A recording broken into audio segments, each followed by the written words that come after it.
Hello, good afternoon, and welcome to another episode of the Youth Impact Parliament Talk Show, where young voices shape opinion concerning national issues.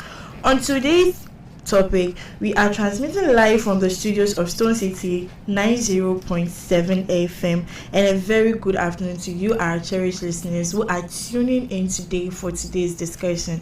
Today, we will be discussing about mental health and drug abuse among the Ghanaian youth of today. And as you know, I don't do this alone. I do this with three amazing panelists who are going to be helping you and I understand the topic for today. But before we get to introduce our guest, we are going for a quick musical break. We will be right back.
Well, welcome back from that quick musical break. And like I said, before the commercial break, we set the ball rolling on today's discussion. I am Matilda, Akosua, Docia, and I am your host. And as you know, I would love to use this opportunity to say a happy new month to our cherished listeners who have taken time off their busy schedules to join us from their homes, their shops, their workplaces, and wherever you are beyond and across the country. So today we have three amazing panelists in the studios who are going to help you and I understand today's topic. And the first person I have here, who is also a mental health advocate, also the deputy speaker for the YIP Talk Show, goes by the name Mrs. Constantina Agbenorlawoduga. Yes, Mrs. And the second person here is Dormevenu. And we also have Elisha, Kahia, and our ED Executive Director, Honorable YIP. Welcome, ladies and gentlemen. Thank you. Okay, so today's discussion, mental health and drug abuse among Ghanaian youth. And Miss Constantina, you as a mental health advocate, first of all, someone would love to know what is mental health and what is drug abuse. Yes, so we will start with you. Since you are the mental health advocate, we would love to know what is mental health and why is it a concerning issue among Ghanaian youths today? Okay. Good day, our cherished listeners and everyone here with us. Thank you so much for having me, and a big thanks is going to the YIP family for organizing the talk show. Well, mental health simply is the state of our mind, how we think, how we feel, and how we react to issues. And drug abuse, in my terms, drug abuse is a source of relief to the young people currently. That is what I would say. Yes, drug abuse to me is a source of relief. That the continuous use of the drugs is what we say abuse. Abuse in its term is the continuous use of something. When it tends to be used in the bad way, then we can say you are abusing the drugs. So mental health is simply the state of our mind, how we think, how we feel, how we react to things, and drug abuse is a source of relief for someone who is continually using the drugs in a bad way. Okay, continuous use of drugs in a bad way. Like I said, I am going to start with you because you are a mental health advocate. You have been in the field, you have been exposed to a lot of things. Now, according to my data from the Narcotic Control Board, currently known as the Narcotic Control Commission, it says that about 5,000 people in Ghana engage in drug abuse, and which is about 35,000, which is 75% of that 5,000 are youth and students between the age gap of 12 to 35. How encouraging is that? Because we are trying to fight this, because it is a national issue that is bothering we the youth of this country, and I can possibly say one of the greatest major challenges we face as a nation. So if the Narcotic Board Commission is coming out to say about 5,000 people in this country abuse drug, affecting our mental health, which 75%, approximately that is 35,000, are youth that fall between the ages of 12 to 35. And these people are school-going age people. These people are very vibrant people that will help build the economy. To you, is that a cause for a good fight, or it is appropriate? Well, as we speak, yes, the data is already speaking the facts. And like I said in my explanation of my definition for drug abuse, it has become a source of relief for the young people. Now, we cannot just stand up and talk about how this has become a major issue in our country without talking about how it started.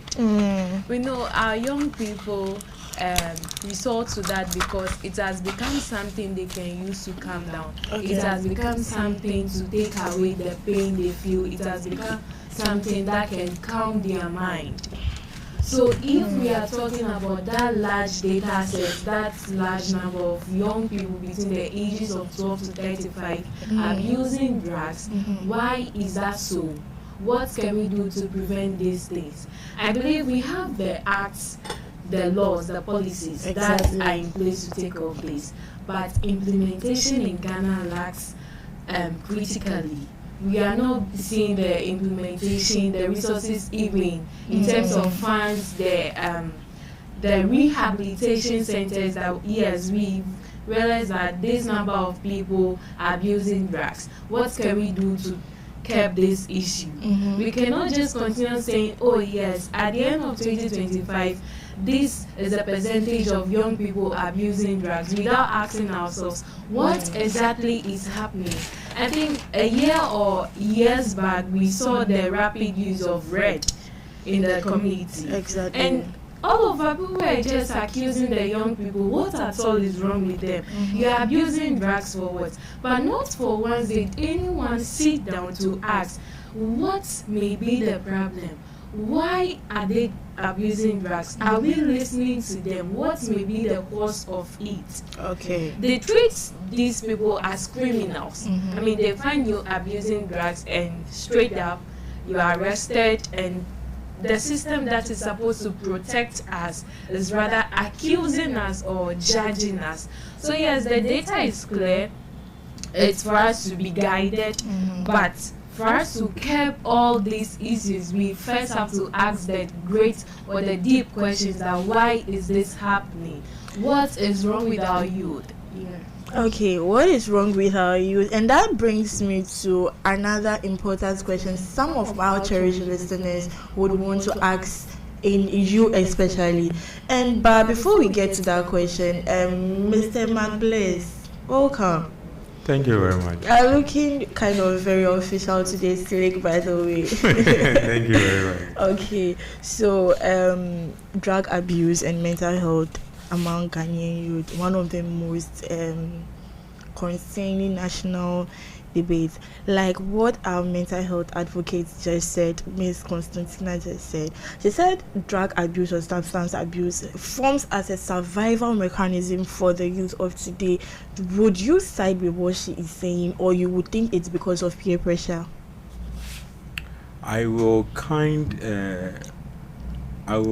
Let's say good afternoon, cherished listeners.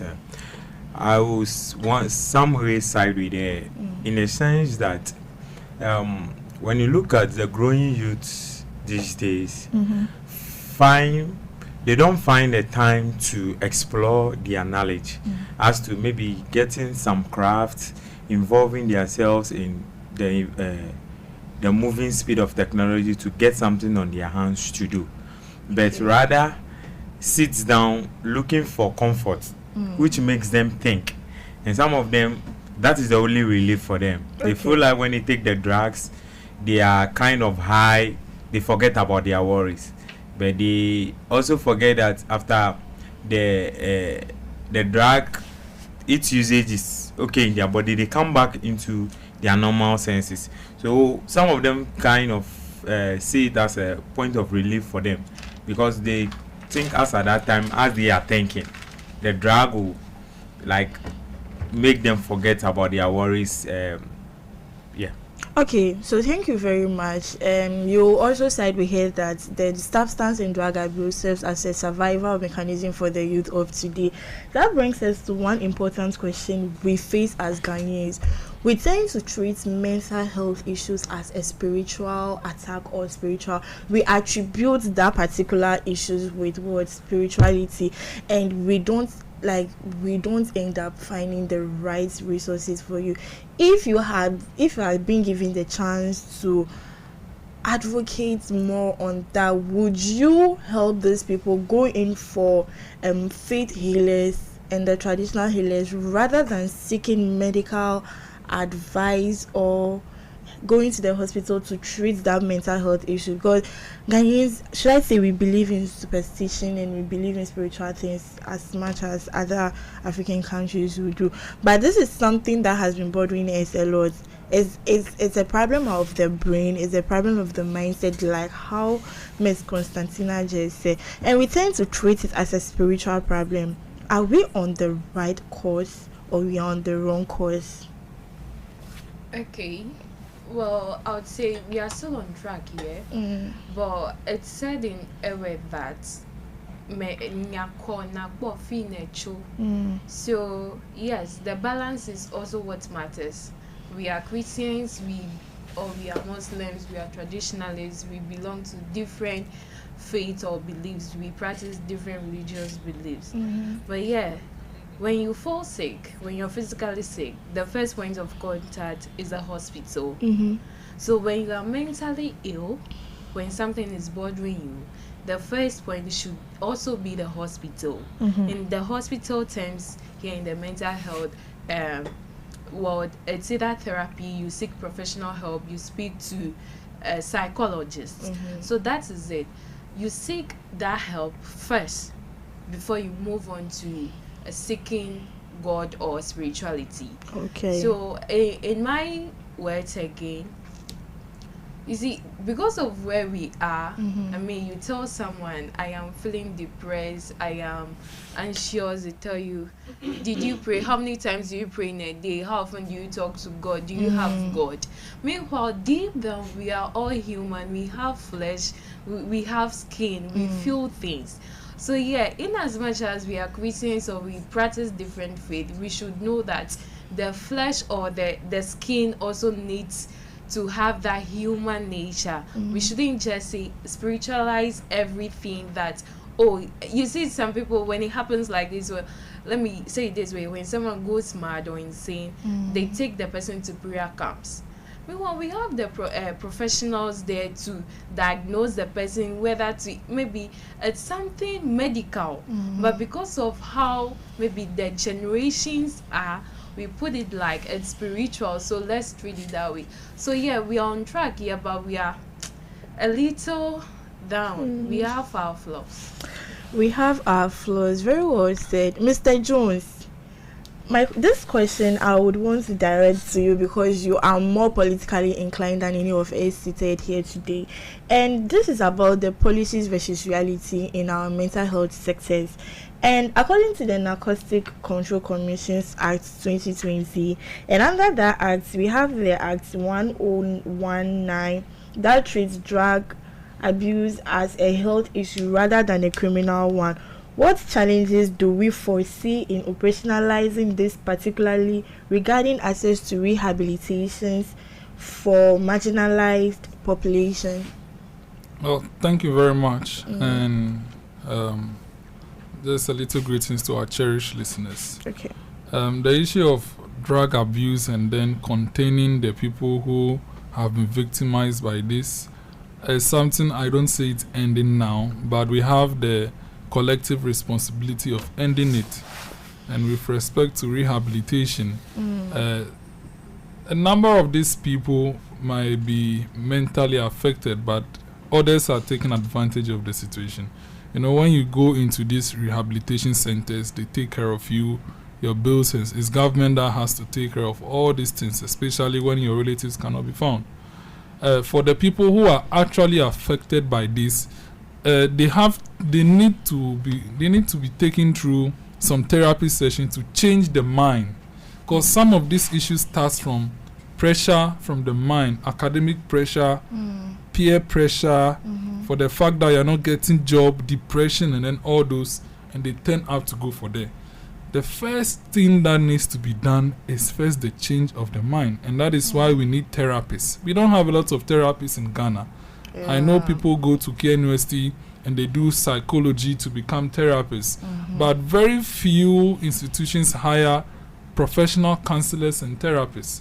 So the few that are there is too much weight on them. They are unable to sit down with one particular victim and take the thing with the person for the person to change their mind, leading to the fact that the people turn up staying in the rehabilitation sector for so long, eating into government budgets. Okay. So it's like the people are there, they are not being attended to, and we are having more and more victims referred to the center.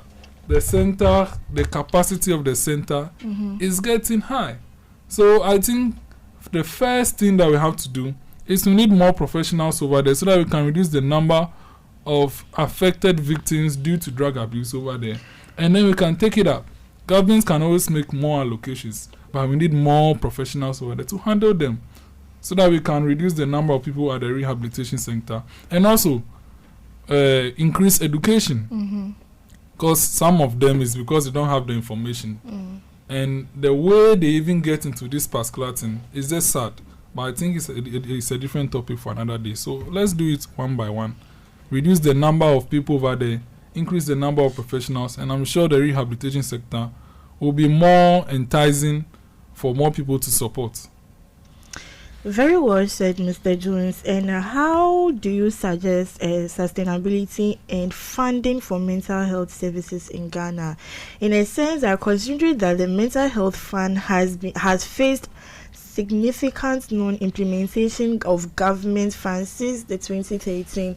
Miss Constantina, you are very much dedicated to this particular cause of problem, and I would ask you, when it comes to funding, this mental health non-implementation of mental health funds has been there since 2013, whereas we face significant challenges when it comes to fundraising to support this mental health and other stuffs. How has it been so far? How has the journey been without financial help? Because most of this funding comes from the government and other NGOs, right? So how has it been so far without the help of governments and other NGOs? Sorry about that. Well, in my course of work, I believe my target focus is the tertiary students, my own colleagues. So we don't do so much of the funds part, maybe for now. But in what I have seen, in our country, Ghana, when you mention mental health, a young guy would tell you, Charlie, me, it's money that I need. What is mental health you are talking about? And you want to look for funds and organize a mental health seminar or workshop for that group of people. I believe the government would ask you what is going to be the outcome of this.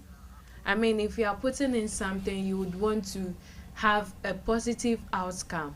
So if the people we want to do things for are not responding to it, I don't think anyone would actually want to invest into it. So in my course of work, per your question, I didn't have to look for so much funds because we are looking at the tertiary students, so we use the social media platforms, and that requires less of resources.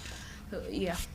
That requires less of resources. So does that mean that the tertiary students are actually very important when dealing with mental health?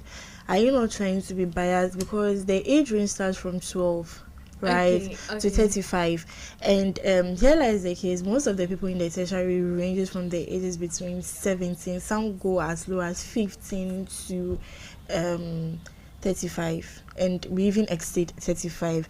And this is something that it would surprise you when you see a 12-year-old and ask him or her, what is wrong with you? Charlie. That is what they'll tell you. I get it. So I mentioned in my course of work, my target is a tertiary student. Okay. Those are the group of people I believe I can deal with right now.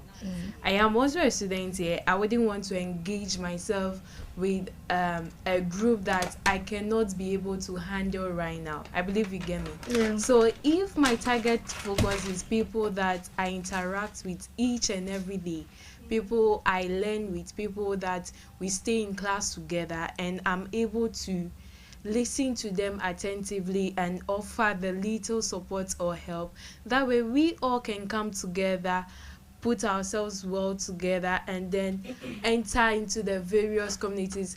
Well, when it comes to my team, that is Constant Care of Alliance, we also have our plans to that is outreach, to reach out to other people, I mean the schools there, but it all starts from a point. Yeah, we have other NGOs around. The Mental Health Authority is there, but we don't even see them operating because, like I mentioned, you walk up to a young person in Ghana, what your mental health, how are you? Telling me my problem is money. So looking for strategies to actually get those people on board, as even in tertiary institutions like the one close to us here, we have the mind allies or the peer counselors. You know, as young people, we listen or we talk better when it's our own colleague that is interacting with us. So there's some ways that we are trying to get our own people on board. If I'm able to listen to my friend, support him or her, that way we all can come together and then get into the various communities to interact with the other age groups. So it all starts from a point, that way one by one we can get all the age groups under one bracket. Okay, we can get all the age groups under one bracket. Mr. Blaise, this is one thing that people that tend to go under rehabilitation face a lot in society, stigmatization. Society don't appreciate, or society don't want those, excuse me by the way, society don't want people that have been under rehabilitation, that have faced drug abuse, that have problem with their mental health, to reassociate themselves when they come back for rehab. Society will be like, now when you are with us, you are going to influence us into doing drugs like you did. Instead of us to encourage these people that, you fought a journey worth fighting for, you were able to live and you've become sober, we tend to accuse these people again, like trying to kill them. Is that a right cause to fight? Is that another problem we should fight aside the mental health issues and other drug abuse we fight in Ghana? Yeah, I always say that we are the problem, but we always want to solve it. Okay, now somebody is facing a challenge and the person is being put under conditions to heal. Now, during that process, society that is supposed to show love to the person is also one way or the other rejecting the person. So you are not trying to make the person heal from whatever he or she is going through, because when somebody is under the influence of drug, it's something else on its own.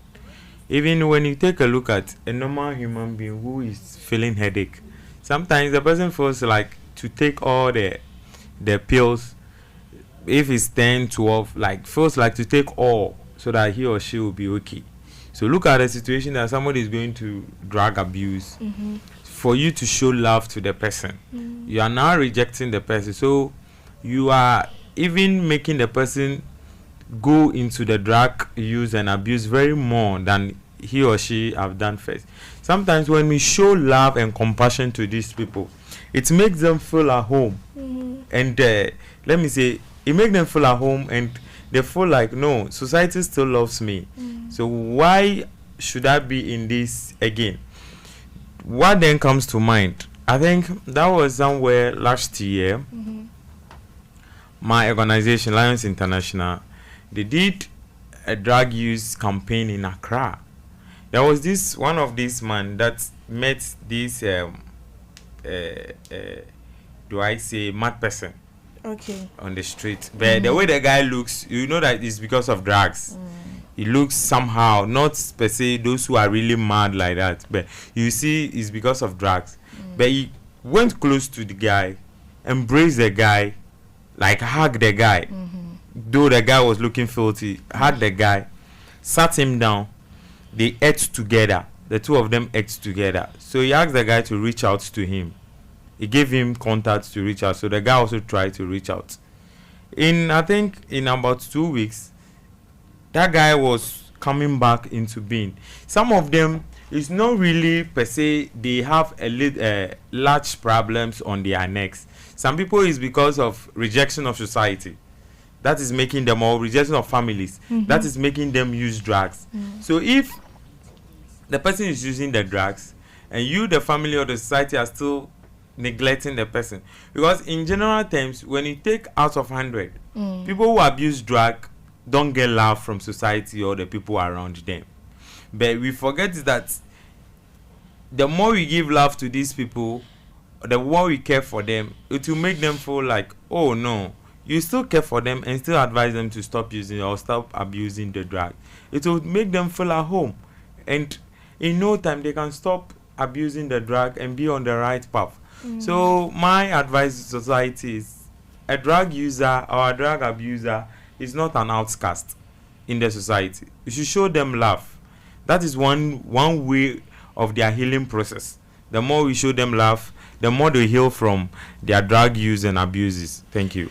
The more you show them love, the more they heal from their drug use and abuses. You, our cherished listeners, can join the conversation via our social media platform, our WhatsApp, you can even call or SMS us on the number 020-031-2935 or 055-879-6182. Honorable Jones, like what Honorable Mark Bless just said, most of the people that tend to use drug abuse are not being loved at home or by the society. Can we say that is one of the major factors of drug abuse among the youth currently? And if that is one, can you further go ahead by listing some major factors as well? Yes, can you come a little bit clearer? Okay, so I was saying that Honorable Jones said one of the major factors, meaning there are many other factors that contribute to drug abuse and mental health challenges in the country. And he mentioned one to be that lack of love from society or our parents or our home. And he emphasized that that is one of the major factors that contributes massively to drug abuse among the youth. If that is one of the major factors, can you elaborate more on what he said and further state other concerning factors to this particular problem? Thank you very much for the clarity. Yes, I concur with my brother with respect to the fact that rejection from home could lead to this. A very good example is broken homes.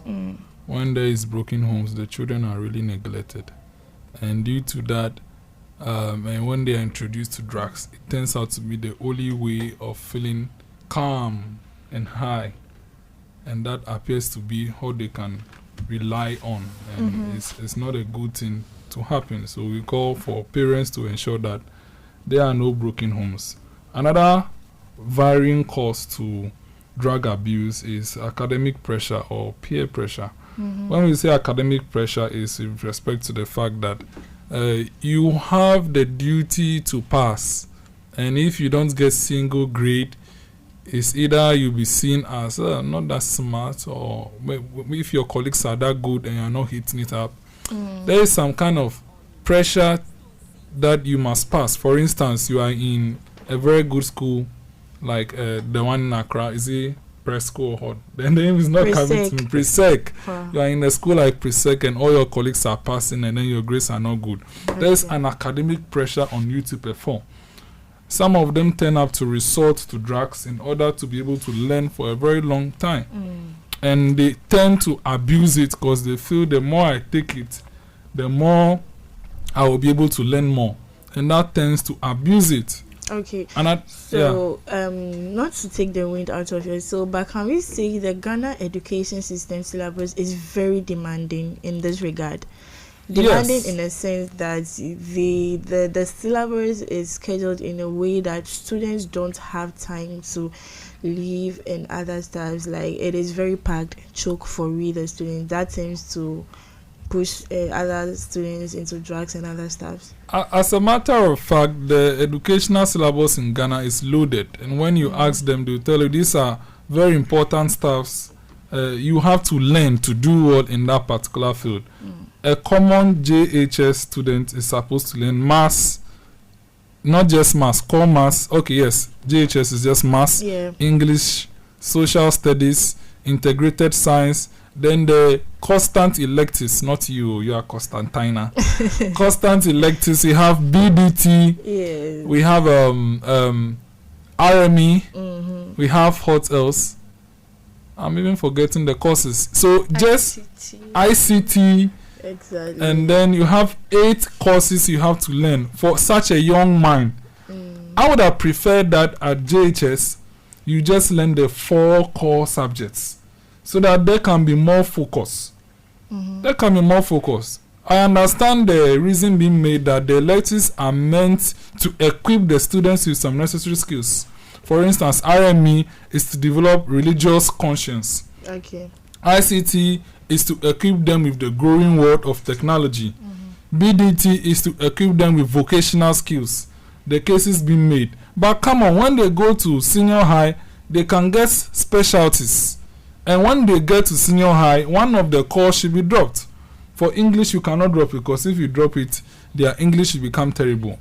Mathematics, you cannot drop it, we understand. But I think social studies is basically inculcated in other courses. Social studies can be splitted into the other course so that we can take it off. And then we just add 3 other electives, making it 6. When you come to tertiary, for instance, I think one of the engineering courses, I was told they had 11 courses for a particular semester. how do you expect him to have time? And apart from that, each of the lecturers have to give assignment, then mid-sem. It's just too much. I think the maximum subject a student who is learning to get a certificate should learn should just be 6. And that amounts to the academic pressure. When they are doing extra curriculum activities involving leadership, NCCE, trumpeting, singing, they are not going to have the luxury of time. In fact, the prayer warriors, and the rest. Prayer warrior, you are doing midnight praying every time for everyone else. Yes. So academic pressure is one. Moving on to the second cause is peer pressure. Now the peer pressure one, that one, it is due to the fact that they don't have information. You don't know. So when they introduce you to it, you are excited to try out something new. Unfortunately, the trying of that ends up to be your doom into drug abuse. Miss Constantina, would you side with what he just said right now about peer pressure, you not knowing? It's one thing to be pressured by your peer, it's another thing to be ignorant. So would you side with him in that cause of line? Well, yes, but in now current world, I would say it's social media pressure. Okay. The constant comparison in our social media platforms. I mean, you are a young girl, let's say you are like me, your parents are always there for you. You have your mobile phone, you wake up and you are on TikTok. You've seen that, oh, this person has decorated the room so nice with flowers here and there, and you talk to your friend, they'll be like, girl, you have good shelter over you. What else do you need? So you are pressured to make your room look exactly like that. So you tend to do things to make the room look exactly like that. And when you feel overwhelmed, you speak to your friend. What can I do to calm down? Your friend tells you, go for alcohol, go for this. So you take it, it becomes your relief. You continue little by little. By the time you realize you are addicted, you can't stop. So yes, peer pressure also works. And the ignorance, they are doing it. You don't know why they are doing it, so you're also doing it. So it's all inside. It's complementary. Yes. Okay. It's complementary. It comes handy. Yeah. Okay. So Honorable Jones, back to you. You were on your point of peer pressure and ignorance. But I had to pause it and direct that question to Miss Constantina for better clarification. So back to you. Can you elaborate on what she just said? Yes, thank you very much, Constantina, for clarifying on that. It basically complements my point. It's true. When you get to a colleague's room, they have TV, they have fridge. The foam is raised. There are disco lights in the room. When you open the fridge, you see different types of drinks, and then you are enthused. And you see Heineken over there. You don't see Big O. No. You don't see Calipo. See Heineken and very good drinks. And then not even that, the gadgets. You see a very nice laptop there with all the gadgets, headsets and stuff, saying, oh, I wish my room was like this. And instead of focusing on understanding the fact that you don't need to have all those to succeed, peer pressure. He just wished to have some, but obviously a LSU, he doesn't have money. So what does it result to? If you can't make money, it's something to calm down. You can take this, yes, as you said. So basically, it's one. The issue of ignorance was sometimes. What I mean by information is that they don't know what drug it is. Some friends don't tell you it is marijuana or whatsoever. They drag you in deceit. They tell you, oh, is this some drink that we take? And you want to taste this some, you taste it, you are liking it. You fail to ask them what is the content of the drink. And you just keep on it. They'll keep on providing you with it. Solo, they have been putting drugs in Solo, in case you don't know. Oh, yeah.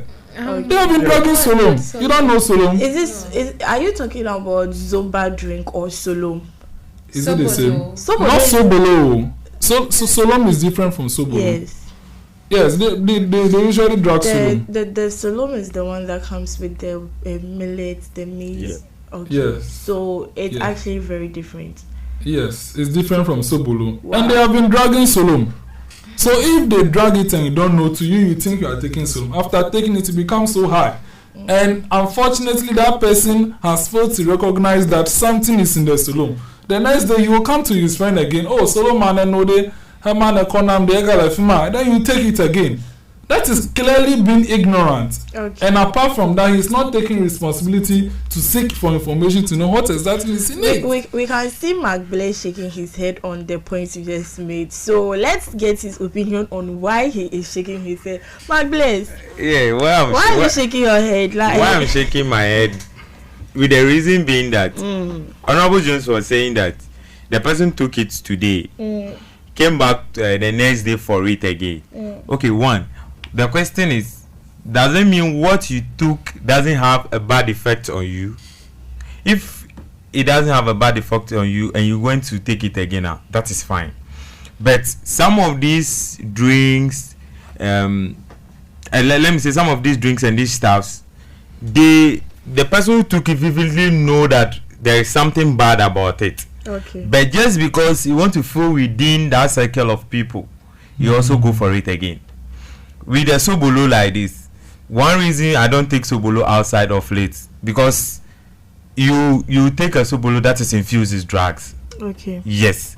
If you are not likely to be taking, if you like sobolo and you are taking it among, like taking it anyhow, anywhere of late, you take the sobolo that is being dragged. One reason I stopped taking sobolo of late like that, unless I know where I'm taking it, it's safe. Because it's one way they are. Because some people immediately they don't do it, but immediately they test it for the first time. You have to train yourself. If you say I don't use drug, you don't use it, and everybody should understand you don't use it. Okay. But if by mistake, sometimes you may taste drugs by mistake, but that doesn't make you to take the drug. You take it by mistake, you realize it that no, you will not take that again. It's just the same that you giving a bitter medicine to a kid. When a kid takes the medicine and says bitter, 10 years to come, if you show that bottle, the kid will not take the medicine again. Exactly. Even if you put something sweet in that bottle, the kid will not take it. So it's because the person likes it. Even if you've taken it, it's not good, but you like it. That's why you're going for it. But can we also say in a sense that most of us are very much aware how Solom and Sobolo taste? So why can't we just identify the taste of it when you know that it's been infused? In a sense that you, excuse me to say, someone who loves the Zoba drink would know how it tastes, even with if it's being infused or without being infused. Then you taste it and it tastes weird in your mouth. First off, your instinct should kick in and be like, no, there is something wrong with this drink. So you should approach them and ask, oh, hi guys, what is in this drink? But some people would know that the drink tastes weird and still drink it anyways.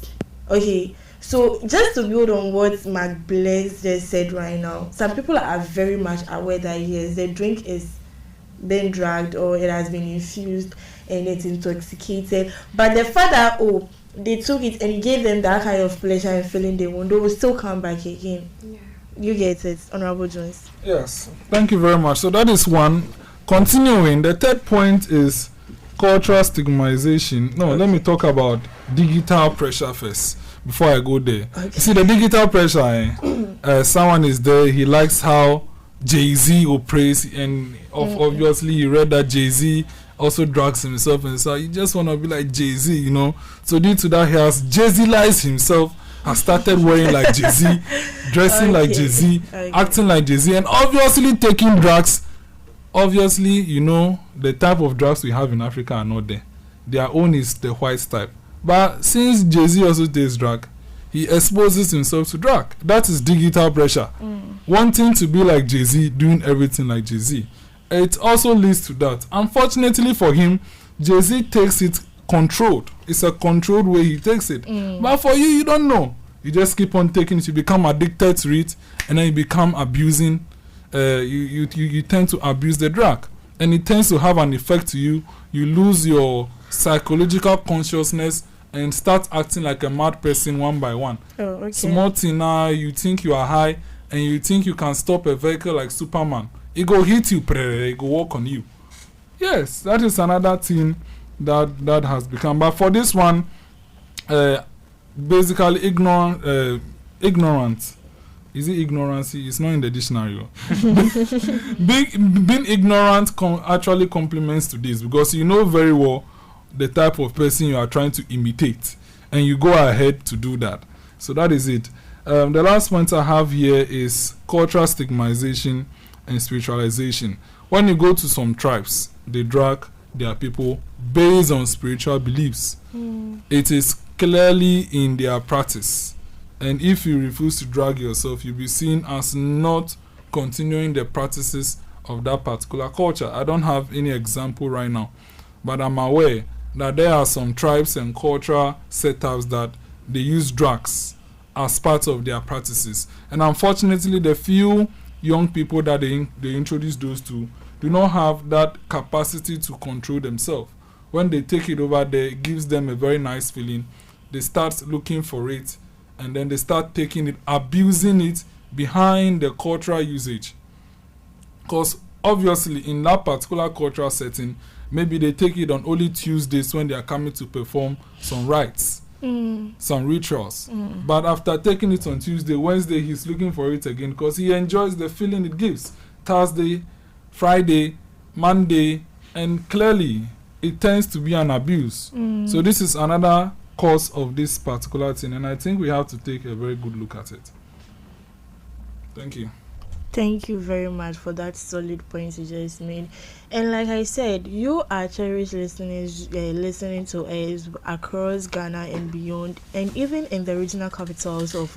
We are coming to you live from the studios of Stone City 90.7 FM. And don't forget, you can join us you can join the conversation via our WhatsApp platform, call, or even SMS us on the number 020-031-2935.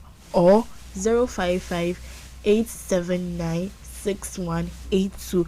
But before that, we are going for a quick musical breather. We'll be right back.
And welcome back from that musical break. First of all, I would love to use this opportunity to say a happy new month to our cherished listeners once again.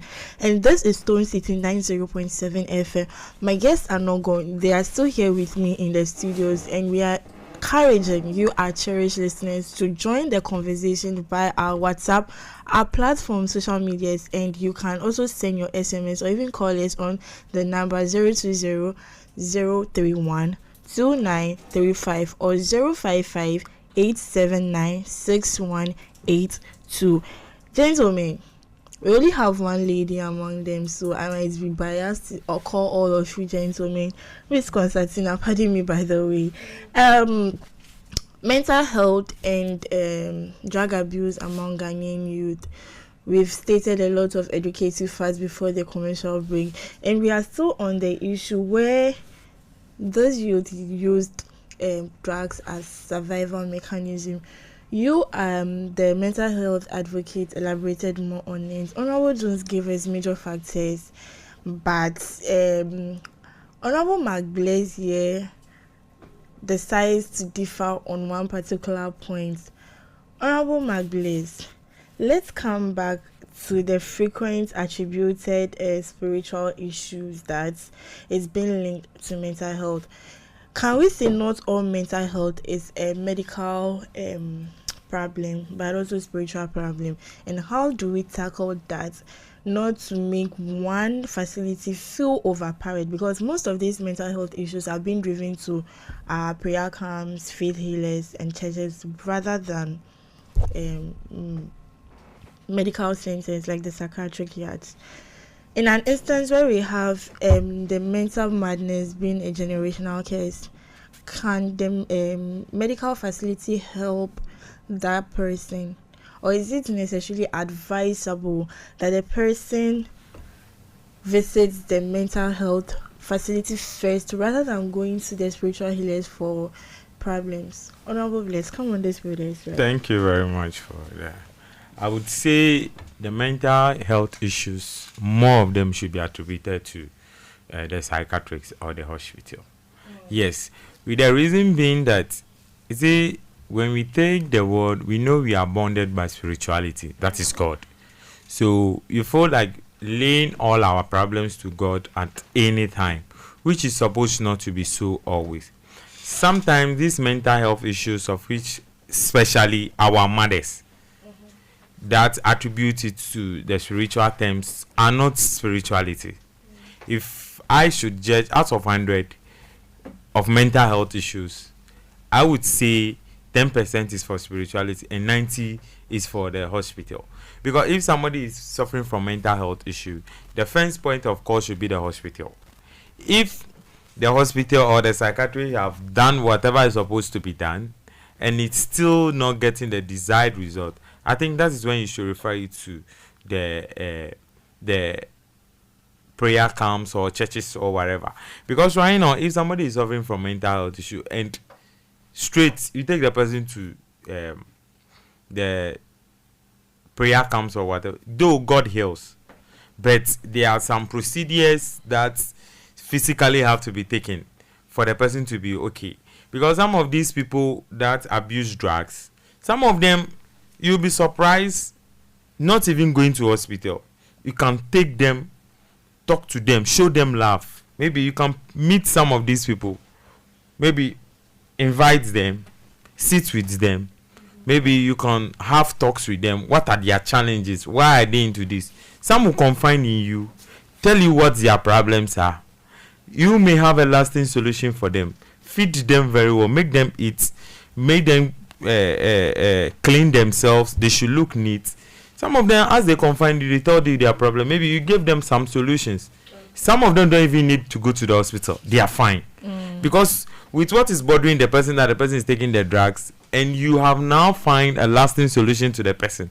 I don't even see the need to go to the hospital. Like that person might be fine, but maybe due to what he or she have gone through, maybe you have to take some medications to refine the body. That one, it's fine, but not necessarily going to the hospital. So some of these things, some of them are for the hospital, and some of them are just normal interrogations. Some of them, their issues is just to sit down with them, find solutions to whatever they are going through. They will be fine, either than even stressing, going to the hospital and prayer camps and what have you for their solution. So some of these things, when it happens, we should a bit of hold the spiritual side and focus on the person's health. If it is getting out of hand, we can seek the presence of God, because even whoever doctor or whatever that is going to attend to the person also calls God, so it's still in the same line. Thank you.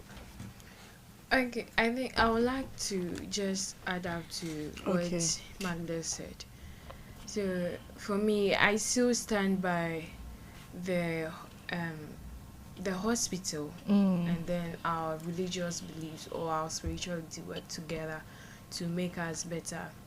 So just 2 days ago, I lost a friend, someone very close, and losing someone really changes how you understand silence.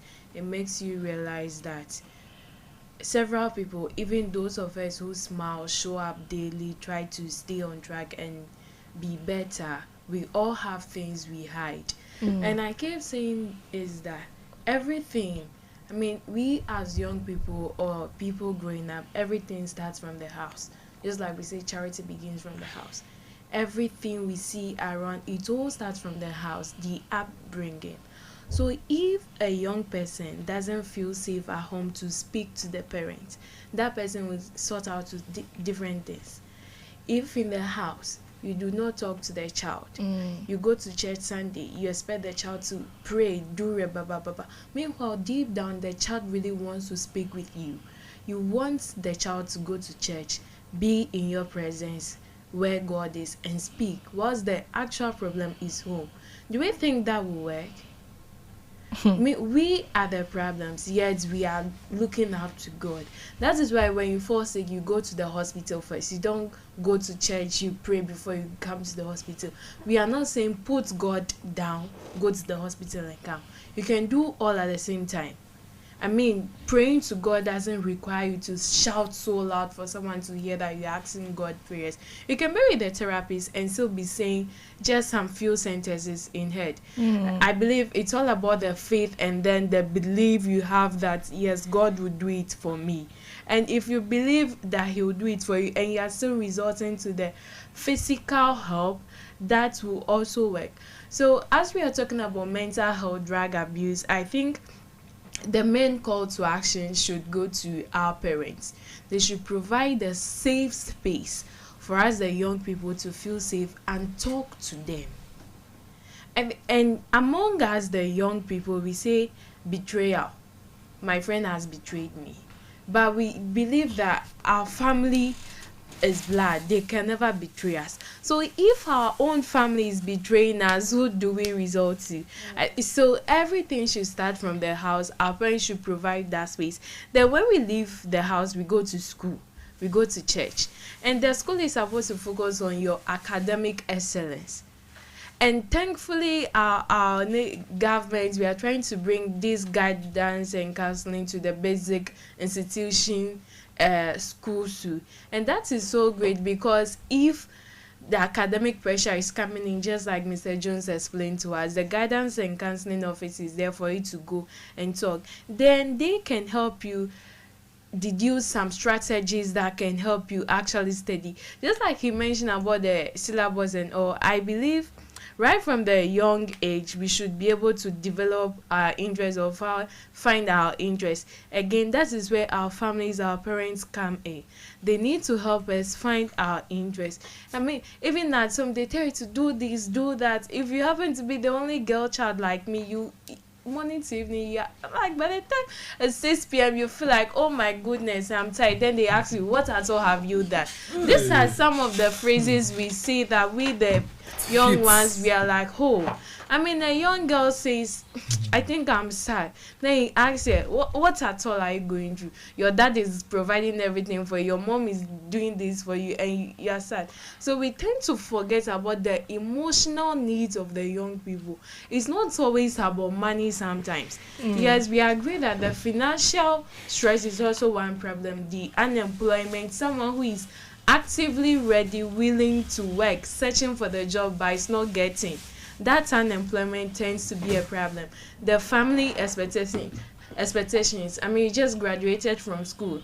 Yeah, maybe you're even doing NSS. At the end of the month, family says, hello, won't you buy me a time? Won't you send money home? And you're like, oh, at this point, I'm even the one taking care of my rent. How do they expect me to send money home? But they do not understand. Yes, we agree that there is a generational gap. Our parents are different from us. That is why we have these systems. The systems must work. The guidance and counseling. Now that when you are going to get married, they provide counseling. I don't know how it's done. Maybe when I'm getting to that point to get married, I will know how it's actually done. But the counseling should also go deep into how to take care of your emotional care for the children also. How do you talk to them? Do you just shout them? Do you tell them that, oh, just go and sit down?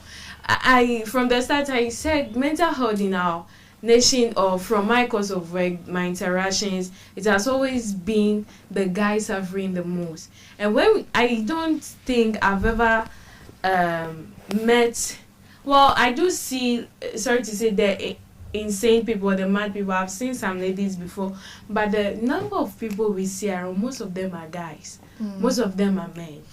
Okay, and so not to cut you Sure. short, but can we say that it's because social constructs based on how society have built men? Exactly. That's why when they are going through a lot, they don't know who to open up to. Imagine a guy telling his friends or a lady, oh, this is what I'm going through, this is what, and they are like, you pa, Are you not a guy? are you not a man? I mean, even a they small child. they don't even say, are you not, they'll be like, are you not a man? Are you not supposed to chest it? Like, how does that contribute massively to like this mental health we are discussing about today?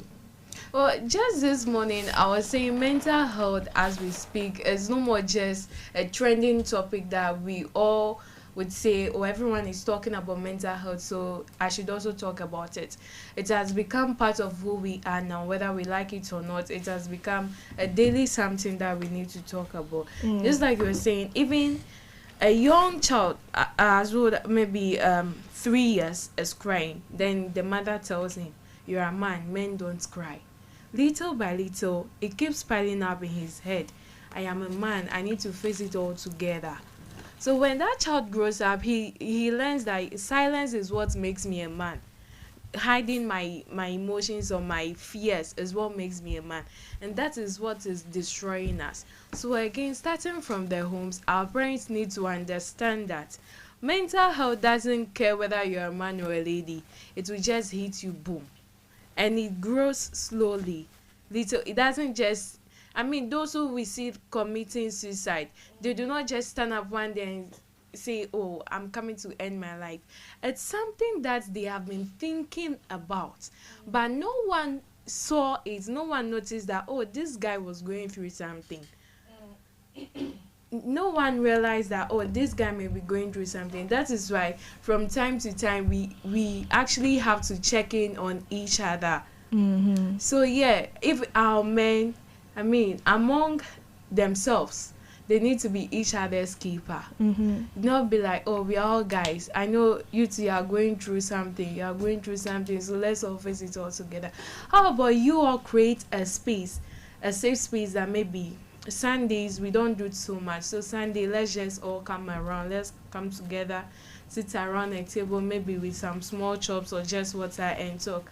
How are you doing? What's going on with you? You do not have to say it all together.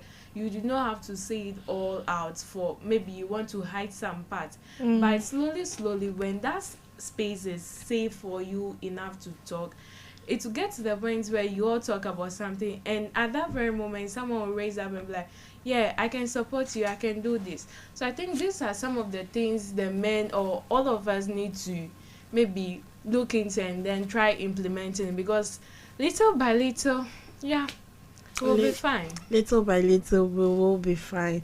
And how do we, as Ghanaians, especially those of us fighting the mental health problem in Ghana, how do we address, like, beyond the cannabis and the alcohol.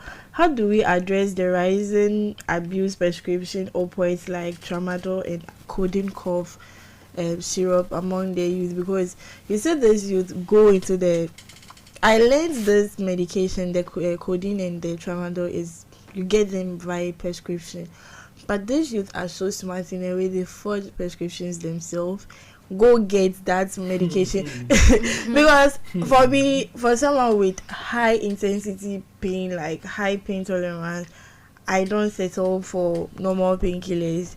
And even if I run out of medications like Doretta and tramadol, before I get to the hospital or to the pharmacy, and sometimes even with prescription, they have to call the facility to verify if you were the one who prescribed this medication for this person.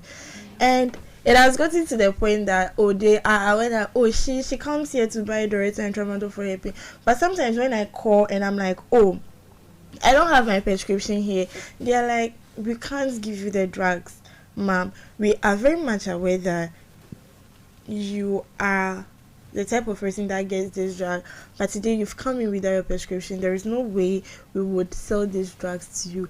I wonder how these youth maneuver their way into getting false prescription, even when they call to verify whether, are you the one who wrote this prescription for this? The person on the other end is not a professional doctor, and this leads to the prescription opioids that we face most of, and red was one. Red was a medication that wasn't endorsed, but how did it get into the country? How did it become like the source of substance abuse among the youth? How do you how do you intend on tackling issues like this, especially when it comes to the prescription opioids?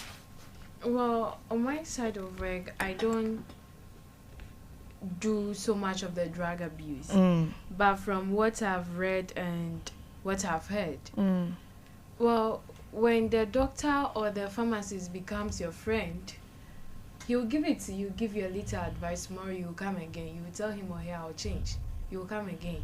When you make the pharmacist your friend, and maybe you all are into it together, who can stop each other?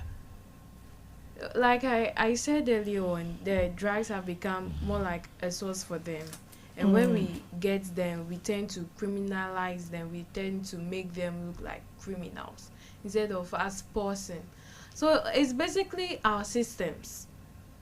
We have the NGOs, we have the health sector, we have the mental health authority. I don't remember. I'm always active on the mental health authority website, but I don't remember the last time they organized something for us to discuss mental health. I don't even know if the national budget allocates at least 10% funding to that authority to, tackle the mental health challenges we face in Ghana. I think that was what I asked previously concerning the non-implementation of the mental health fund in 2013. So how has it been like over 12 years now? Nothing has been done concerning this issue, knowing very well that the growing concern on national issues is one of the problems, and it imposes a great risk on the Ghanaian economy, leading to exposure of security reasons, whereby imagine we need vibrant youths to fight for this country. We need them in the army, and we end up seeing this youth on the street. Should I say that is the government not having sympathy for these people? And we can't say for sure that the government doesn't allocate funds to these people. They allocate funds, but where are the funds? The implementation. Where are the implementation? Where are the policies that are supposed to push and boost this particular set of people? I don't know if this was just last year or last 2 years where we heard of the incidents that happened in KNUSC. A lady died, and we heard the boyfriend, one way or the other, maybe the cause of death. Last year. Yes. So far, have we heard of anything? And I sit down and ask myself, what about the guy? has anyone paused to ask how many times that guy has thought of committing suicide after the event? But you trying to commit suicide shouldn't guarantee you taking someone's life. You are trying to take your life. So why then are you trying to channel? If you know you can't do it, knowing very well that you're trying to impose that kind of you didn't get me. After the incident, yes. After the incident, the media, the social media, how the guy was treated. That is also an emotional it's also causing mental health challenges to him. Okay, but like let me pose this question to you from what you just said. Yes. Did he thoroughly think about the consequences when he took someone's life? I don't think you get me. I get what you're trying to say. After the whole incident, how did the media handled him? That will impose mental health challenges to him because he'll be frustrated in and out. But the question he should have asked himself, one thing is, know that whatever you do, it comes with consequences, right? So he should know that if this should get out, the media would be involved. It will become a national issue.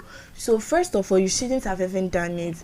Then secondly, you just took a life. Yeah, you just took a life. How is the person's family going to feel? You are not the only one going to face that mental health challenges, but the girl's family as well is going to be in great pain. Excuse me to say, the pain or the emotional distress you are feeling is nothing compared to what the mother is going to feel. You get after years of investment, 9 months, you get.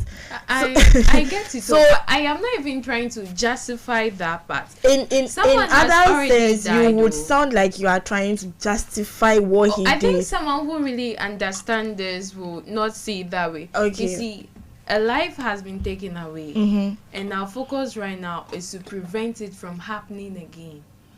Do you get me? We accept that, yes. As I'm here, I wouldn't say yes, he did or he did not. I don't think that is what we want to discuss now. Yes, a life has been taken away. Our focus right now is, yes, we want to find out who did it. That is in the court's domain. Now, we do not want that same thing to happen. We do not want that kind of situation to repeat itself. So we handle the situation in a way. I was following and the cries of the guy also, I'm like, he could also maybe try to do something to hurt himself, try to do something to cause harm to himself. But the deed has already been done, so he should be. That way, it's also going to be. It's also going to sound like, oh well, we don't care about it. Okay. Do you get me? Okay. So it's all two-sided. Yes. It has happened. The family is in distress. We get that. His family is also in distress. Maybe the dad is like, what have you done? You are no more my son again. Do you get that part also? The friends don't want him close again.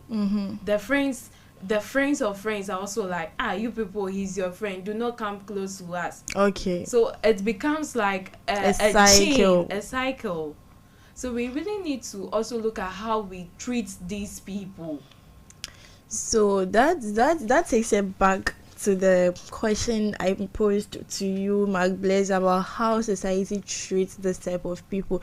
So social construct and the social stigmatization is so much. We don't tend to appreciate these people because what they actually gone through is a different thing altogether. Like we said, this particular topic is broad. It is very, very broad because if you really want to go in deeper, it will take us days and other to finish it. So we are just going to limit ourselves to the minor and major aspects where we can tackle them. We know that society is okay with this particular thing, and we are talking about the use of cannabis and alcohol. That is it's a major drug the youth use, the cocaine and the codeine and other stuff, the tramadol. Now let's come back to imported drugs. There is one they call Molly. I don't know if you've heard about it. Molly, yes. I was just saying he hasn't said about it. There is one they also call gummies, very infused, very intoxicated. Yes. And Molly compared to tramadol is very, very risky. But I think Molly is what one particular African country use. They don't do this. So that was what Nigerians, I may say, use most of the times. But Ghanaians, you don't have because Moli is very expensive. You don't have the resources to get Moli, and it's not even in Ghana. So before a Ghanaian gets Moli into the system, they are going to import it. They are going to pay for shipping, taxation, and everything is going to go. But they are not going to do it through the right means. Just like how they are not going to, they will go to the pharmacy with false prescriptions to get tramadol, codeine. And I've learned that they've placed a ban on the codeine cough syrup right now. That if regardless of how you can be coughing and you go to the pharmacy and be like, please, someone codeine, they'll tell you no, we can't give it to you without prescription. Honorable Mark Blaze, you have some suggestion? But can I assure you that I can go and get the same cough syrup for you? Okay, you can go and get the same course. That is where our pharmacists are also at fault. I would like to speak on something like that. Okay. You see, there was, before I could know that they use that particular cough syrups as a form of abusing drug. I think there was this day that we went for a funeral with guys. So you were taking, I think, Coca-Cola and they brought out this cough syrup. I look at the drink, I was like, so I asked the guy sitting by me that who is sick here that they brought cough syrup, like something like fun, and we all laughed. So I later on realized some people are using it to make some drinks and they were taking. It looks weird to me, but I don't want to question anybody there. So me, as at that point, it's either I will take or I will not take, and I didn't take. I kept quiet. I want to go further and look at the reason why they are using it. You see, the problem here is I'll be attributing this when we were kids, or maybe kids of today. There are two particular shops in your area. One shop that early morning, if a kid sends money to buy toffee, they will not sell. But there's another shop that when a kid sends money, they will sell for the kid. Yes, what then happens? What am I trying to mean? Some people are eager for money or resources. So they don't think about whatever will happen to the person if I give to the person. Okay, so that draws us back to one of the major things we face right now as adult things. We have licensed. Sorry about that. Our mic went off. That brings us back to other pharmacies. We have licensed medical pharmacies approved by the government that regardless of everything, you are being tracked, you are being monitored. And we have counterbags pharmacy. That is not approved, like, though they are also licensed, but over the counter this thing. Now, you can get medications without prescription over the counter pharmacies, but you can't tell me you will walk to city pharmacy right now and say you want to get codeine to sell for you without prescription. That is the difference. So you can get this medication over the counter pharmacy, and I learned years back there was a rule that over the counter pharmacy are not supposed to sell medication again. So if you are not licensed, like approved license or ultra modern, you are not going to sell medication again. So that is where we face we are trying to fight for the betterment of the country, and these people are still fighting against the law that will help you improve. Do you know what then happens? Earlier when I said we are the problems, okay, but we still want to solve it.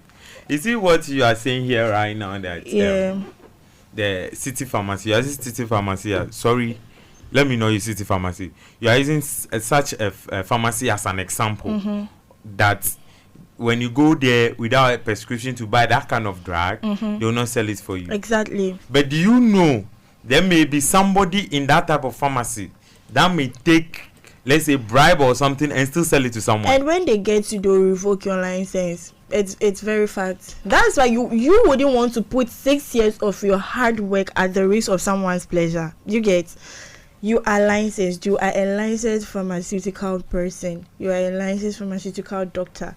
You know that the way you suffered before you got the license, it's not 1 year. It's not even 4 years. It's 6 or 7 years, if I'm mistaken. Now you would want to put 7 years of hard work at risk for someone's 1 day or 2 days of pleasure. In your right senses, would you allow yourself to put your license at risk? No, I won't. But Exactly. The big question here is it with the person, the professional? The professional will not do that. But you know, sometimes you go to this some of these pharmacies, we have salespersons there, and sometimes it will be unlikely that sometime particular time in a day, maybe the professional have gone to work or something, and the salesperson has the one. It's never. We see these things happen here. The salesperson or even that professional is my friend. See, so your friend comes, you give it to the person, give the advice, like, oh, I'll change tomorrow again. It takes you that level of professionalism to be on your feet. I mean, we are in our nation, Ghana, here, we see it. Like Mark Blair said, everyone is fighting for their survival, how to make the money. So even if they will have to pick the drug from the pharmacy to come home, so you come to it the is house. different. You see, you are picking it from the pharmacy to the house. You didn't go to the pharmacy. You get. And I'm not Magnus, I'm not trying to cut you out, but let's make this particular point understandable enough for our listeners, in a sense that you are a licensed person, right? You are in your codes and you are at work, knowing very well that if I misbehave at work, I am going to what? They are going to either revoke my license or I might lose my job. So you wouldn't even dare do it at work. You see where the problem is? You are not going to dare do it at work. That is where you take the medicine from the pharmacy and send it home. The person comes to meet, because when you are home, you are not a pharmacy. You get. When you are home, you are not in your uniform. So legally, you are not a pharmacy. So that is when the person comes to meet you in the house and be like, oh, Charlie, this is what did you bring it? Yes. You sold it to the person. And sometimes, even when they are giving the drugs to the person, they will tell you that in case something happened, don't mention my name. Oh. You get the whole thing. So at home, you are not a pharmacy. But when you are at work, you dare not. Yes, it's you true. Get. But whatever consequences that will happen to the person that came for it's it at the work, with the same consequence. That is what I'm trying to mean. I didn't even take it there because you see, sometimes the is a system that is not working, or we are not doing the right thing. We are not doing the right thing. I went we can't to continue blaming the system. When I was going to get a drug for you right now, I was standing there. A little girl came to buy some kind of drug. They sell it for the person.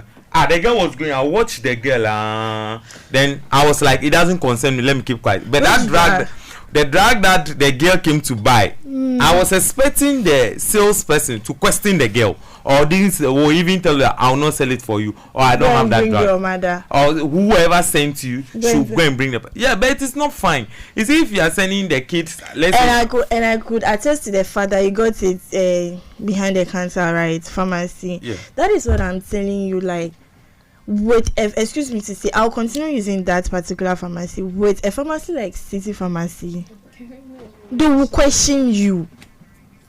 You get. They would question you. What do you want to use it for? Who is going to use it? What is happening to the person? Please, if the person is not here, I even witnessed it once that someone was with prescription and he said until the person is dead, they can't give you the medicine.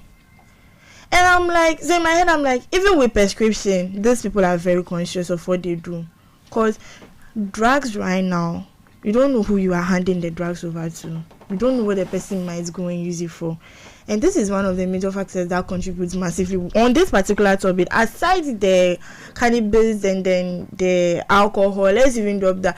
Tramadol is one of the drugs the youth abuse more.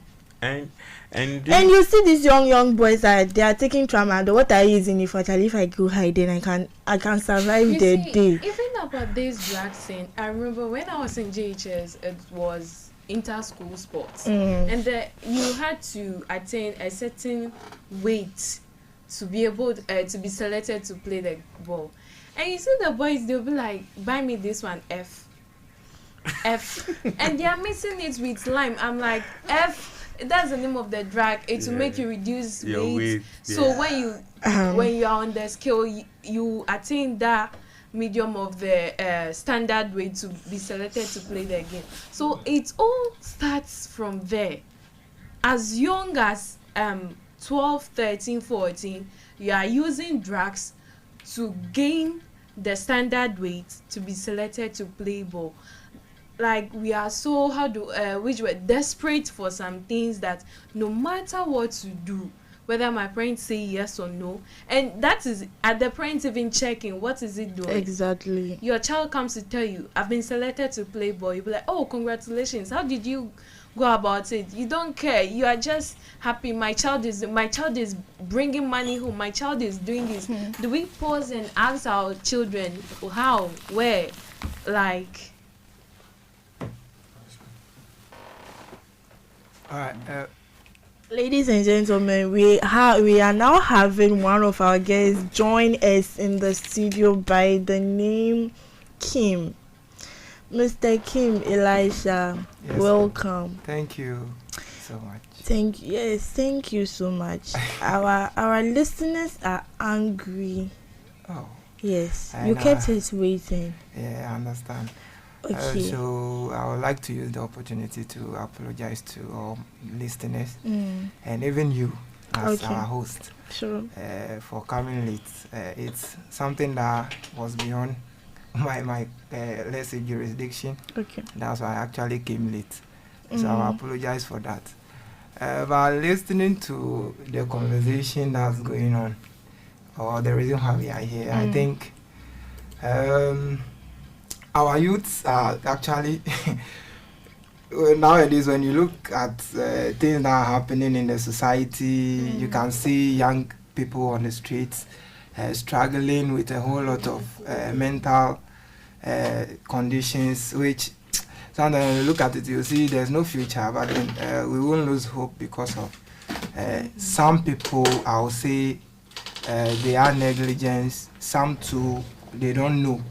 Ignorance causes those stuff. But I think we still have a lot of work to do as citizens and youths, just like us here.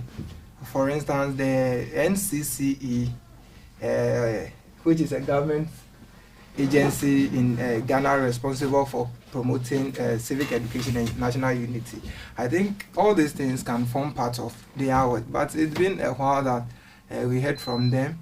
First and foremost, they normally go around doing education on HIV and AIDS in basic schools and other institutions, but it's been long we even heard from them. I think these people, in one way or the other, can still help us promote these stuffs or give education about these instances where youth take control of drugs just to satisfy themselves for whatever need. I don't even know the reason why, because we are all not okay in this country, but it doesn't require from us to use a drug as an option. So I think with them, they can assist us to do through the education, maybe taking it upon themselves, going around to do the education. I think they can help us. Also, we the youths in the society we have a lot to do as youths of this country. In the area you find yourselves, when you see someone going wayward, yes, they will tell us that are you my father, are you my mother? Mostly that's what they normally say. Which right do you have over whatever I do? But seeing your colleague to go wayward or to become something that will not build the country or this nation, you have a responsibility to guide that person, and also you don't know what the person might be going through that will push him or her to fall into that. But I think we have a work like that to do. So for now, that's what I have, and as time goes on, we'll see how best we can handle some things as we think it should be. Very well said, Mr. Kim. And yes, you've within the short time spent, you've actually said a lot, and we appreciate you for that. Miss Constantina, I'm on you today because you are the mental health advocate, right? So how do we fight these concerning issues among the Ghanaian youth? How do we channel this? How do we keep it? We can't fight it totally, but we can at least try to prevent and keep most of the reoccurring factors in the society. Sure.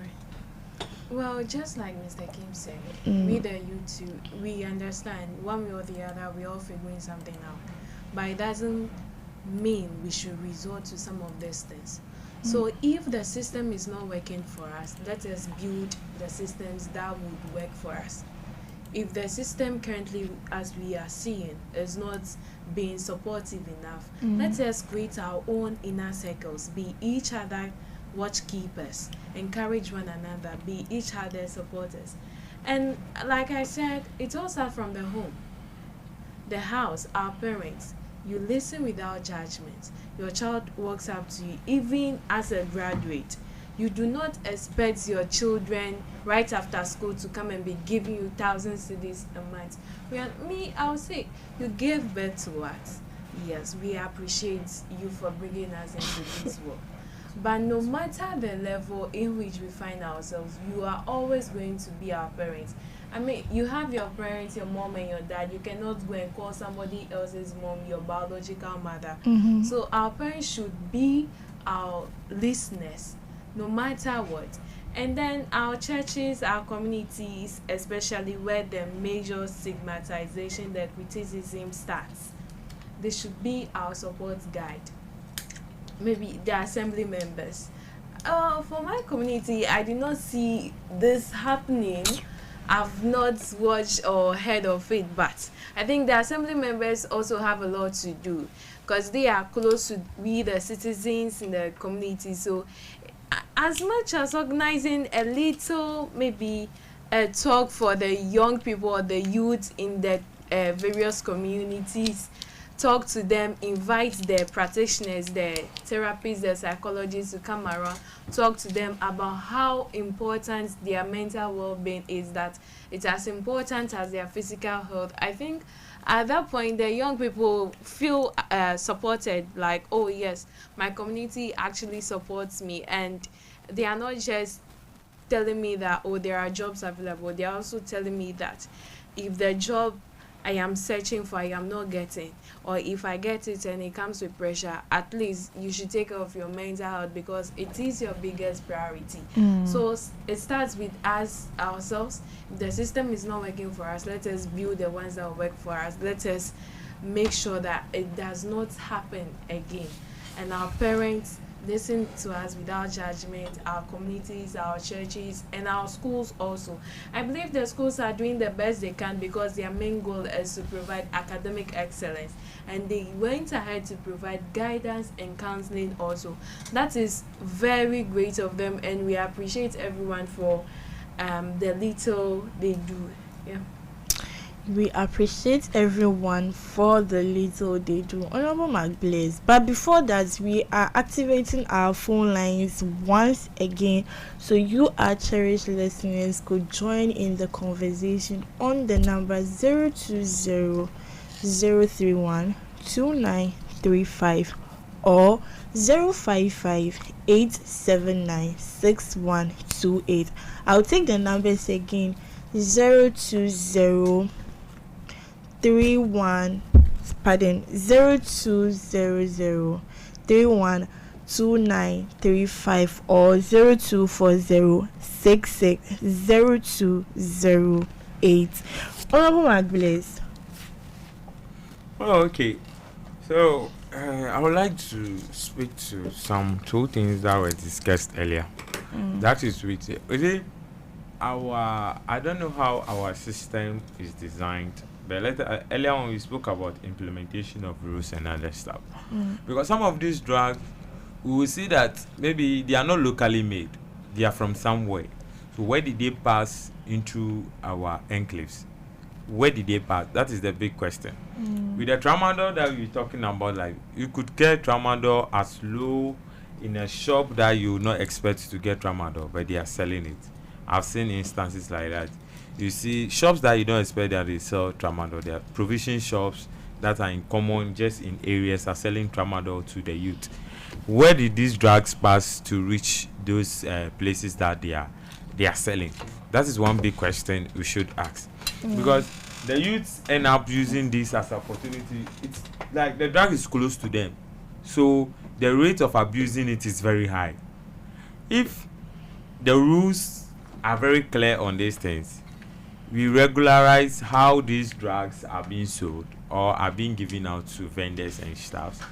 I think with what you earlier on said about the type of pharmacies that should sell some drugs, if those drugs are in those kind of pharmacies with strict rules, I don't think they will get opportunity to get those drugs and abuse. If the rules are really working, they will not get opportunity to get those drugs and abuse. Because sometimes I just don't understand. If I look at young guys abuse drugs in a way, they'll be working and they'll be sleeping. Yes, they end up calling them junkie. I don't even know what is their problem. Because the first day I will experience the feeling of what they said tramadol does to people. I was like, hey, and people are still taking it. We were sitting outside, I think around 7 p.m. playing cards. So there was this guy that took the tramadol. So I was asking, so that was the first time I looked at it. I saw the drug. Actually, So the drug comes in different forms with the one I different mg. Yeah, I saw. I think it's ash and green, something like that. So he took the drug and he left to go and sleep. I think in about 2 to 3 hours time, the same guy woke up around 11 p.m. to 12 p.m. took broom and was sweeping towards the roadside. Because he was not himself. Okay. So how then do that person take? Why will you take the drug? The drug that is misusing you like that? You all then I was like, so this is how the drug, but people are still taking it. I don't even know their problem. So the rules must work so that some of these things will help. We have a caller on the line, and we want to hear what our caller has to say. Hello, good afternoon, and welcome. Yeah, good afternoon, Miss Hilda. Yes. I'm Hubert here. Okay. I'm actually enjoying your show today. Thank you very much. Topics that we actually have to take keen interest in as a country. Yeah, because you know. Hello. You ask a friend, "How are you doing?" That person alone is even more than you just saying, "I'm fine." But it actually is to the extent of which you express yourself, how you feel within. Surprisingly, something happened last year, December, getting to the end of the year. Someone that I know, like, you mostly talk or have a conversation with that person, but on no single day would you even thought of that person committing a suicide. But you just surprisingly hear that that person has committed a suicide just after hearing from him a day after the day of the incident. So you mostly ask yourself what is actually happening. Would the silence solve our problems? Like, let's always voice out. And then kudos to Constantina. Last year, she actually organized a program that I was on, and then I spoke about this particular subject matter of discussion today. And it's something that we have to take interest in. And then each and every day, or let's say each and every month, if we can have a discussion on mental health. You know, a lot of people are on the street going, but they are not mentally upright. Surprise.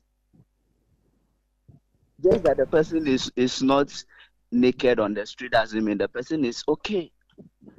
So, in as much as possible that we are all youth trying to do our daily hustle and then try to cope with life, let's take what happens to someone next to us very seriously. You might not know. You might lose a very serious friend. Somebody that will even help you tomorrow, or somebody who can be the game changer in your community. So for the mental health aspect, let's actually take keen interest. And then for the drug abuse, it's not mostly about the big drugs. Even you taking paracetamol without prescription, you taking it anyhow, it's also drug abuse. So I think it's a high time we sit down and have a holistic discussion and then a conversation about all this drug abuse and then the mental health. So in a nutshell, yes, even though we are trying to do much, but much also lies on these pharmaceuticals also to do their best. Some in as much as you are there to do business doesn't mean that you should do the right thing. No, you can still do the right thing and get your money, what you are looking for. But surprisingly, most people always look at the source of the income, what is coming in, at the detriment of the life of others. I was hearing my brother Marvelous spoke about somebody coming to one particular pharmacy, and considering the age of that person, at least you should have some query. Ask a question like, who sent you? What are you going to use it for? Or no, without prescription, there is no way I'm going to give you this medicine. But where do we see ourselves today? A very young girl or very young boy at a very tender age, you see that that person is going to buy this particular drug, and then you don't have any question to ask. So I think we have a lot to do, and then let's all take keen interest in this and then be each other's keeper as well. Thank you very much, and then it's been a fruitful discussion listening to you all. Thank you very much, Honorable Hubert, and we appreciate your time for joining us on today's discussion. So, gentlemen and lady, we heard our caller just emphasizing on us taking keen interest in this particular discussion. With what we are doing right now, is it hopeful we are veering towards the right direction in the fight against mental health and drug abuse in this country? Honorable Kim, I would love you set that ball rolling for us. All right, thank you once again. I think we are in the right direction. Reason being that it's all our responsibility in this country to give education to the youth, just like we are doing right now that they are listening to us. Also, our families. You see, sometimes in the house, they assume until this and that, they don't talk about your life. Or when I say it, he will get angry. When I do this, sometimes they pamper the kids too much. Most of the guys that normally, or the people on the streets that we see, sometimes they said he or she is the only son of the parents or something, and then they behave, and like at the end you don't know their whereabouts or where they end. Like it's some way. So our families must also create that space for open conversations. When there's something wrong with the child, you listen to the child. I think when you do it this way, sometimes they get these scripts that talks about someone's maybe abusing drug that led to this and that. You give it to the child to read. You let that child have the space to communicate in the family openly. You don't treat the child in a way that even you, the father or the mother, the child will be afraid of you. If it happens that way, they keep a lot to themselves, and if you don't know, a colleague at the school or maybe at church or wherever they find those colleagues, I think when you do this, your sound will be calm. When you do this, mostly that's what happens. They say when they take this, they become okay. When I take this, I become okay. Whilst you, the parents, you are there that your child can give the information to. Also, the government can strengthen these policies or maybe have a fundamental health programs that can take care of this. For instance, the Mental Health Association. We hardly hear from them until when you come to these our localities that some people form groups. For just like the one our sister Constantina belongs to, that they communicate to the people. We want to see more from the Mental Health Association of Ghana. They should do more. We want to hear more from them. Sometimes they are professionals that they know how to put their words for these people to come back to where we want them to be away from those drugs and be like the way we are. But when we don't hear from them, it also causes a lot of stuffs in the society. So we want to hear from them also. And also our communities.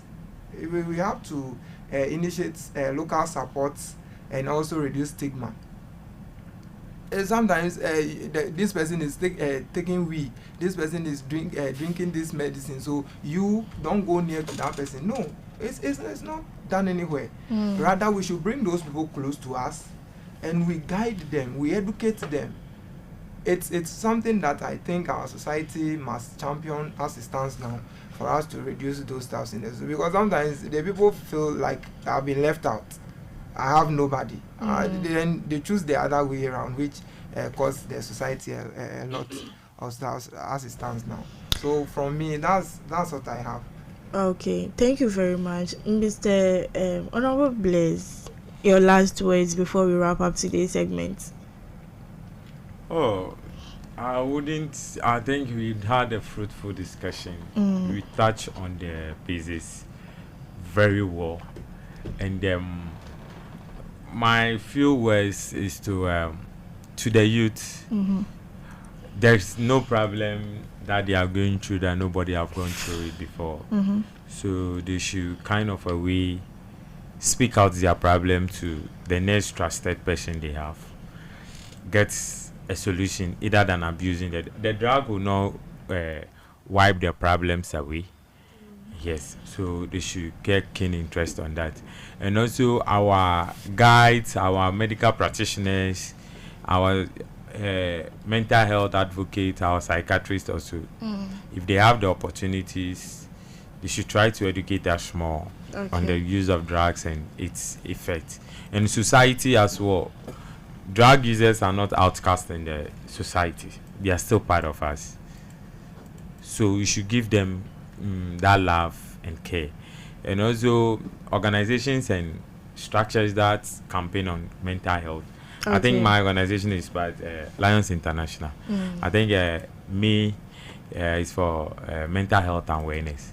So we have some plans for that. We do that a lot. Over years now, we educate the youths and the community on drug use and its effect. So this year also, you should be expecting something mega that will happen. Yeah. So that is it. We should just encourage ourselves. Everything will be fine. We should just encourage ourselves. Everything will be fine. Coming from Agbenorlawoduga, Mr. Kim, any final words or shout outs to any loved one listening to you today? All right, thanks for the opportunity. I'll say everybody listening to us, shout out to them.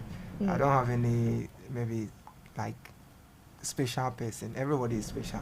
So far as you tune in, you are special to me, and I wish you all well. And we should take this education seriously and also do our best in the society. Thank you. Okay, the mega voice behind today's episode Miss Constantina Athonam Afi Agbenorlawoduga. Any final words and shout outs to any loved ones? Sure. Well, thank you so much once again. But I would like to state that yes, one way or the other, we are going through some of the mental health challenges. And it will surprise you that it's rather the ones who smile more often, the ones showing up daily, that are navigating most of these challenges. So I just want to encourage the public, our cherished listeners, everyone out there, that we should listen kindly and we shouldn't be very quick to judge. I think that's what we do that make the young ones scared to even approach someone and then speak to the person. We shouldn't make it look like that is nothing. Everyone has been through it, so it's nothing at all. You should be scared to speak on. And I think at this point I really want us to stop saying everything happens for a reason. I think some of these phrases really make the young people scared to talk. So our families, our homes, that should be a safe space for us to talk. That should be a safe space for us to ask questions and then for them to listen to us. Our churches, you are not only preaching the gospel to us, you're also teaching us that no matter what we go through, God is there. So encourage the young people in the various churches that whatever is going on with you, you should visit a therapist, you should visit a psychologist. And our schools, you are doing the best you can, just keep doing well. And myself, I advocate for mental health. I have the team Constant Care Alliance. So if you are listening out there and you would like to collaborate with us, you would like to do something with us, what we do at Constant Care Alliance basically is we create awareness. Okay. We listen attentively as young people. So thank you all for having me today, and shout out to everyone. God bless you, and see you some other time. That was one powerful summary you just gave us. ED, Honorable Jones-Viglo, any final words or shout outs to any loved one? Thank you very much. Today's section has been a successful one, and then it's basically a launch of the February. You know, February is a love month, and those of you who are single, on behalf of His Excellency the President, we have called on you to not finish the month single. Don't go and abuse drug because you have been dogged by a girl. Okay. If you have been rejected, just try another one. Simple. Don't go and take tramadol because you think with that everything will work on well. So we love you all, and of course, watch out next week for our next episode. Okay, so in conclusion and wrapping up today's episode, we learned that mental health and substance abuse are deeply intertwined challenges that require a holistic, compassionate approach. The biological link between these two means ignoring one condition can trigger relapse, while self-medication and substance often worsen mental distress. Recognize that addiction is not a moral failing, but a complex medical issue shaped by biological, environmental, and trauma-related factors. Emphasize hope and action by affirming that recovery is achievable through integrated care and treats both conditions simultaneously. Reducing stigma and fostering empathy are essential to encourage individuals to seek help without fear of shame, paving the way for healing and resilience. And that is a wrap for today's episode. I remain your host, Matilda, Akosua, Docia. See you same time next week. Until then, it's bye-bye.